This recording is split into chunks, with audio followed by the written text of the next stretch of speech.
Bismillahirrahmanirrahim. Assalamualaikum warahmatullahi wabarakatuh. Apa kabar teman-teman? Di pertemuan kita kali ini, kita akan membahas tentang ilmu pengetahuan pada masa Umayyah. Nah, teman-teman, Bani Umayyah ini diambil dari nama Umayyah, kakek Abu Sufyan bin Harb, atau nenek moyang Muawiyah bin Abi Sufyan. Nah, Umayyah hidup pada masa sebelum Islam. Ia termasuk bangsa Quraisy. Daulah Bani Umayyah didirikan oleh Muawiyah bin Abi Sufyan dengan pusat pemerintahannya di Damaskus dan berlangsung selama 90 tahun. 90 tahun ini dari tahun 41 sampai 132 Hijriah atau 661 sampai 750 Masehi. Baik, selanjutnya pertumbuhan ilmu pada masa Umayyah. Nah, pada masa Umayyah ini ada 3 gerakan ilmu, teman-teman. Yang pertama, gerakan ilmu agama karena semangat agama sendiri yang sangat kuat pada waktu itu. Yang kedua, gerakan filsafat karena ahli agama di akhir Bani Umayyah mempergunakan filsafat untuk melawan Yahudi dan Nasrani. Nah, yang ketiga, gerakan sejarah karena ilmu-ilmu yang memerlukan riwayat. Nah, ketiga gerakan ini dapat disimak dalam penjelasan selanjutnya ya. Jadi jangan di-skip. Yang pertama ada gerakan ilmu agama. Nah, gerakan dalam bidang ini dapat dibagi menjadi beberapa bagian. Yang pertama adalah lembaga dan pusat pendidikan Islam. Nah, pada zaman ini masjid menjadi semacam lembaga pusat kehidupan dan kegiatan ilmu, terutama ilmu-ilmu agama. Seorang ustadz duduk dalam masjid dan murid duduk di sekelilingnya, mendengarkan pengajarannya. Kadang dalam satu masjid terdapat beberapa halakoh dengan ustadz dan pengajaran yang berbeda-beda. Kadang ustadz juga menggunakan rumahnya untuk mengajar. Nah, beberapa ustadz pada masa ini adalah Abdullah bin Abbas, Hasan Basri, Ja'far As-Siddiq, dan lain sebagainya.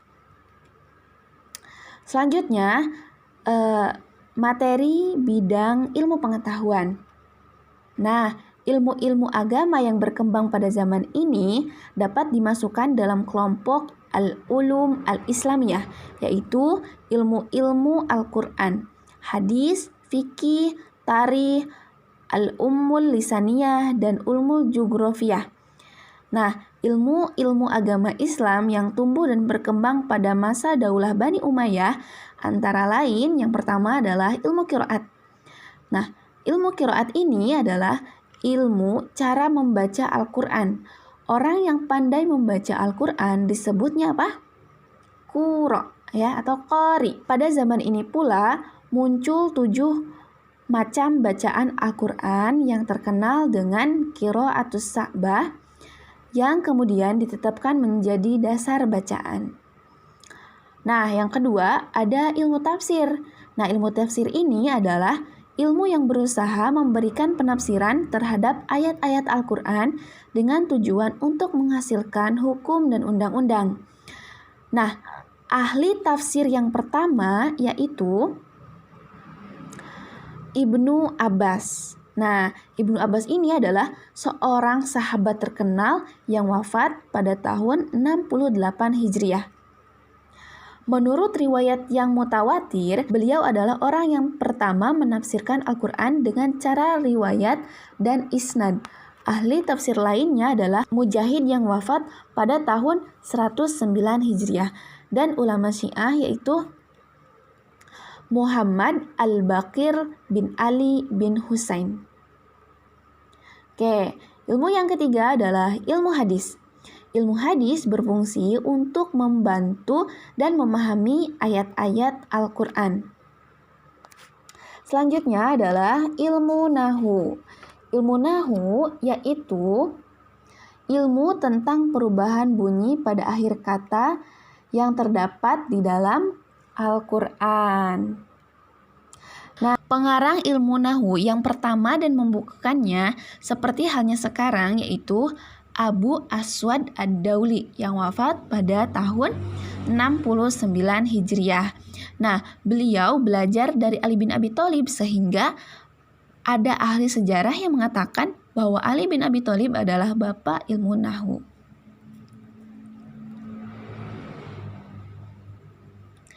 Nah, selanjutnya ada ilmu geografi atau ilmu geografi ya teman-teman. Nah, ilmu geografi ini bukan berasal dari bangsa Arab, namun bangsa Arab Muslim telah membuat ilmu ini menjadi satu ilmu yang tersendiri oleh karena 3 sebab, yaitu karena ibadah haji yang merupakan salah satu rukun Islam. Untuk menunaikan ibadah haji, kaum muslimin di seluruh penjuru dunia harus mengetahui ilmu geografinya atau ilmu buminya seperti itu. Dan yang kedua adalah kewajiban menuntut ilmu bagi kaum muslimin. Nah, hal ini juga mengharuskan kaum muslimin melakukan rihlah ilmiah atau menuntut ilmu. Nah, oleh karena itu mengharuskan kaum muslimin untuk mengetahui ilmu geografinya atau ilmu buminya seperti itu. Selanjutnya, keharusan berdakwah dan berjihad untuk mengembangkan Islam dan mengharuskan kaum muslimin mengetahui ilmu bumi juga. Ya. Oke, selanjutnya ada ilmu kedokteran. Nah, ilmu kedokteran. Dokter-dokter yang terkenal pada masa ini adalah Ahmad bin Ibnu Iyas yang hidup pada masa Khalifah Muhammad I. Yang kedua, Yahya ibnu Ishaq pada masa Abdullah bin Munzir yang kemudian diangkat menjadi menteri oleh An-Nasir. Selain itu ada Abu Al-Qasim Al-Zahrawi yang di barat terkenal dengan Abu Kalis. Ia dikenal sebagai dokter bedah, perintis ilmu penyakit telinga, dan pelopor ilmu penyakit kulit. Karyanya yang terkenal adalah At-Tasrif Lilman Azza'an At-Ta'lif. Selanjutnya ada ilmu arsitektur. Nah, ahli bangunan arsitektur pada zaman Bani Umayyah ini bertumpu pada bangunan sivil berupa kota-kota dan bangunan agama seperti masjid. Nah, pada masa Walid dibangun pula Masjid Agung yang terkenal dengan Masjid apa? Masjid Damaskus dengan arsitektur Abu Ubaidillah bin Jarrah. Masjid ini memiliki 68 pilar yang dilengkapi dengan dinding yang berukir indah. Selanjutnya ada ilmu bahasa dan sastra. Nah, pada abad ke-9 Masehi, bahasa Arab sudah menjadi bahasa resmi pada pemerintahan Daulah Umayyah. Tokoh yang menonjol pada zaman ini adalah Ali Al-Aqil serta sastrawan yang terkenal yaitu Abu Amr ibnu Muhammad ibnu Abdurrabih. Selanjutnya ada ilmu sejarah. Nah, kegemaran mempelajari ilmu hadis merupakan kecenderungan untuk menemukan sejarah. Aktivitas pengumpulan hadis melahirkan minat untuk menghimpun kisah Rasul yang tahap berikutnya melahirkan usaha ke arah penulisan sejarah. Nah, ulama yang terkenal di bidang ini adalah Abu Marwan Abdul Malik Ibnu Habib yang wafat pada tahun 238 Hijriah atau 852 Masehi. Selanjutnya, pada masa Bani Umayyah ini juga ada gerakan filsafat. Nah, gerakan filsafat ini muncul pada akhir zaman Bani Umayyah untuk melawan pemikiran Yahudi dan Nasrani. Nah, pemikiran teologis dari agama Kristen sudah berkembang lebih dulu sebelum datangnya Islam dan masuk ke lingkungan Islam secara sengaja untuk merusak akidah Islam, akidah umat muslim seperti itu. Karena itu timbul dalam Islam pemikiran yang bersifat teologis untuk menolak ajaran-ajaran teologis dari agama Kristen yang kemudian disebut dengan ilmu kalam, seperti itu. Selanjutnya ada gerakan sejarah. Nah, pada masa zaman Bani Umayyah, gerakan sejarah menghasilkan tarikh yang terbagi menjadi dua bagian. Yang pertama adalah tarikh Islam, yaitu tarikh kaum muslimin dengan segala perjuangannya, riwayat hidup pemimpin-pemimpin mereka. Sumber tarikh dalam bidang ini adalah amal dan perbuatan mereka sendiri. Nah, bagian yang kedua adalah tarikh umum, yaitu tarikh bangsa-bangsa lain yang dipelajari dan disalin dengan sungguh-sungguh sejak zaman Bani Umayyah. Nah, hal ini karena khalifah mereka termasuk orang yang paling gemar mengetahui orang-orang ternama dari tarikh bangsa lain. Seperti itu. Oke, selanjutnya ada rekonstruksi sejarah pertumbuhan ilmu pengetahuan pada masa Bani Umayyah. Nah, periodisasi sejarah pertumbuhan ilmu pengetahuan Islam selalu berada dalam periode sejarah Islam itu sendiri. Secara garis besar, Harun Nasution merincikan sejarah Islam ke dalam 5 periode, yaitu periode Nabi Muhammad SAW dari 571 Masehi sampai 632 Masehi. Yang kedua ada periode Khulafa Rasyidin dari 632 Masehi sampai 661 Masehi. Nah, yang ketiga ada periode kekuasaan Daulah Umayyah. Nah, yang saat ini kita sedang dibahas ya teman-teman, dari 661 Masehi sampai 750 Masehi. Yang keempat ada periode kekuasaan Daulah Abbasiyah, yaitu dari 570 Masehi sampai 1250 Masehi. Nah, yang terakhir ada periode jatuhnya kekuasaan Khalifah di Baghdad dari 1250 Masehi hingga sekarang. Seperti itu ya. Baik, lembaga pendidikan Islam pada masa Bani Umayyah di Andalusia. Nah, yang pertama adalah Sufah. Sufah ini adalah suatu tempat yang dipakai untuk aktivitas pendidikan. Nah, biasanya tempat ini menyediakan tempat pemondokan bagi pendatang baru dan mereka tergolong miskin. Di sini juga para siswa diajarkan membaca dan menghafal Al-Quran secara benar dan hukum Islam di bawah bimbingan langsung dari guru. Di sini para siswa diajarkan membaca, menghafal secara benar dan hukum Islam di bawah bimbingan langsung dari para guru. Nah, pada masa ini juga setidaknya telah ada 9 sufah yang tersebar di kota Madinah. Dalam perkembangan berikutnya, sekolah sufah juga menawarkan pembelajaran dasar-dasar berhitung, kedokteran, astronomi, geologi, dan ilmu fonetik. Selanjutnya ada kutab atau maktab. Nah, kutab atau maktab ini adalah lembaga pendidikan Islam tingkat dasar yang mengajarkan membaca dan menulis, kemudian meningkatkan pada pengajaran Al-Quran dan pengetahuan agama tingkat dasar. Kalau misalkan di zaman sekarangnya mungkin tingkat dasar itu sekolah SD ya teman-teman. Selanjutnya ada halakoh. Nah, apa sih halakoh itu? Halakoh artinya melingkar. Maksudnya proses belajar mengajar yang dilaksanakan di mana murid-murid melingkari gurunya. Seorang guru biasanya duduk di lantai, menerangkan, membacakan karangannya, atau memberikan komentar atas karya pemikiran yang lain. Nah, kegiatan halakoh ini biasanya terjadi di masjid atau di rumah-rumah. Nah, kegiatan halakoh ini juga tidak khusus untuk mengajarkan atau mendiskusikan ilmu agama, tetapi juga ilmu pengetahuan umum, termasuk filsafat. Selanjutnya ada majlis. Majelis ini yang berarti sesi di mana aktivitas pengajaran atau diskusi berlangsung. Ada beberapa macam majelis seperti majelis al-hadis, majelis yang diselenggarakan oleh ulama atau guru yang ahli dalam bidang hadis, majelis at-tadris. Majelis ini biasanya menunjukkan majelis selain daripada hadis. Selain daripada hadis ini seperti majelis fikih, majelis nahwu, atau majelis kalam, seperti itu. Selanjutnya, masjid.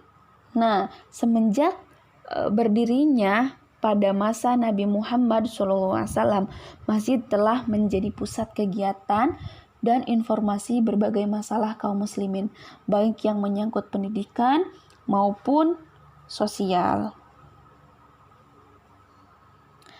Selanjutnya ada khan. Khan ini berfungsi sebagai asrama untuk murid-murid dari luar kota yang hendak belajar hukum Islam pada suatu masjid.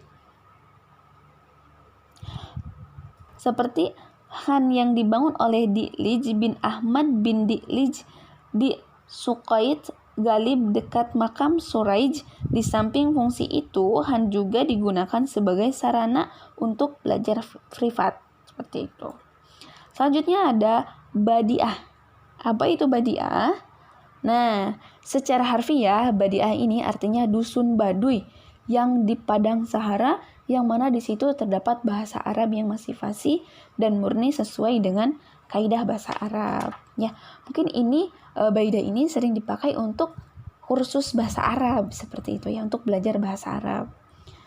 Oke, selanjutnya ada faktor pendorong majunya pendidikan pada masa Umayyah di Andalusia. Ya.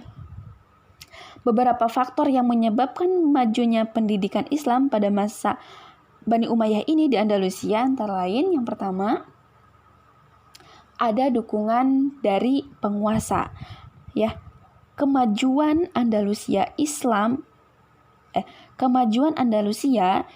sangat ditentukan oleh adanya penguasa-penguasa yang kuat dan berwibawa, serta mencintai ilmu pengetahuan, juga memberikan dukungan dan penghargaan terhadap ilmu-ilmuwan yang cendekiawan.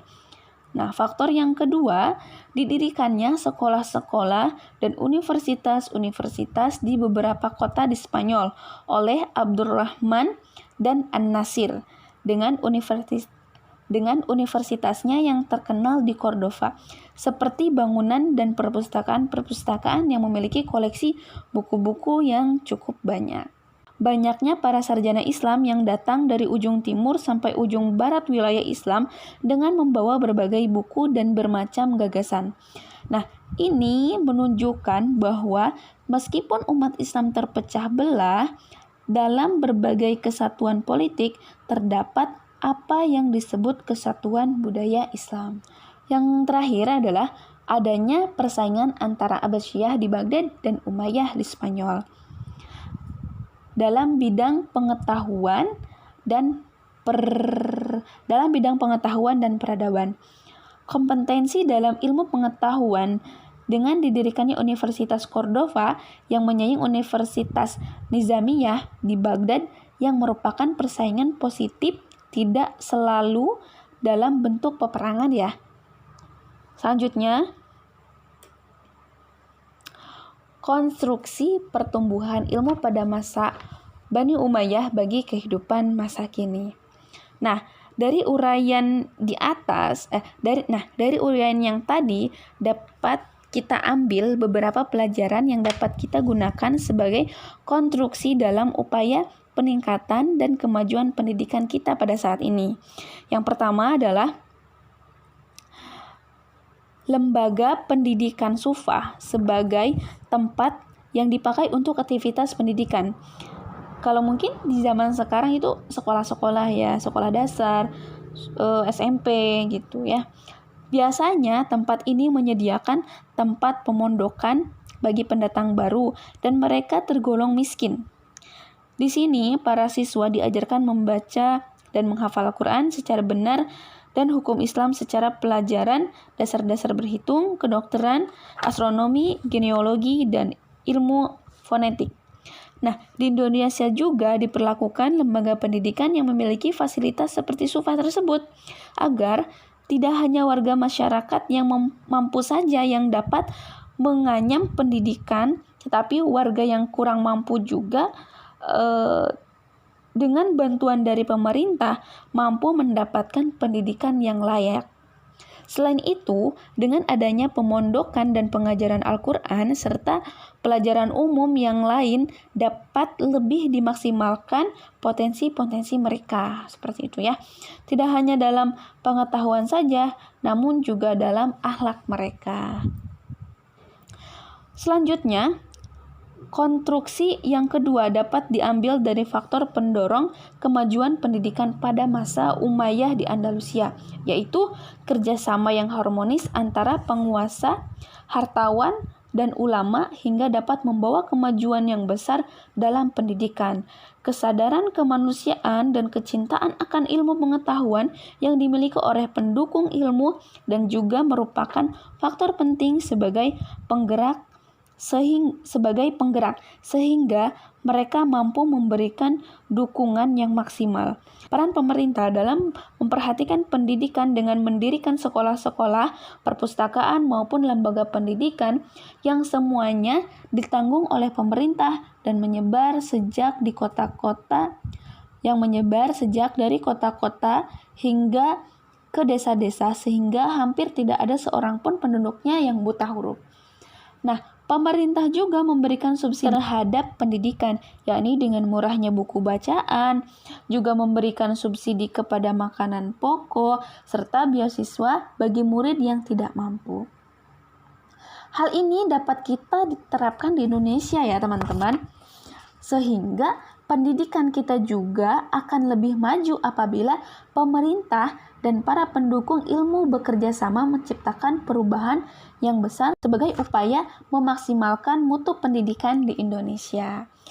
Baik, hanya sampai situ penjelasan dari Ibu. Jika ada yang ditanyakan, silakan tulis di kolom komentar ya teman-teman. Jangan lupa absen.